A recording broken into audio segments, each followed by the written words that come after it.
எல்லோரும் வணக்கம். நான் உங்கள் சபரி டூரிசம்.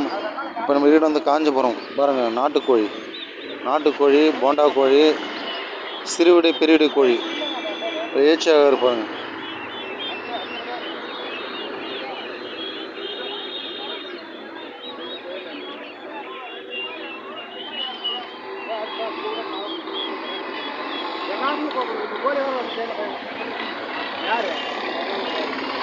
இவ்வளோ ஏச்சியாக இருப்பாருங்க.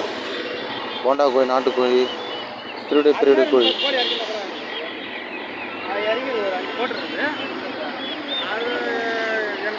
பிரச்சனைலாம் ஓடுச்சு. என்ன பிரச்சனை உனக்கு? எல்லாம் பணம் பிரச்சனை. இவ்வளோ நேரம் செலவு பண்ணி போட்டேன். கல்யாணம் செலவு பண்ணி போட்டேன். ஏச்சியாக இருப்பாருங்க. வான் கோழி, சிக். மறக்காமல் லைக் பண்ணுங்கள், ஷேர் பண்ணுங்கள், சப்ஸ்கிரைப் பண்ணுங்கள் நம்ம சேனல் சபரி டூரிசம்.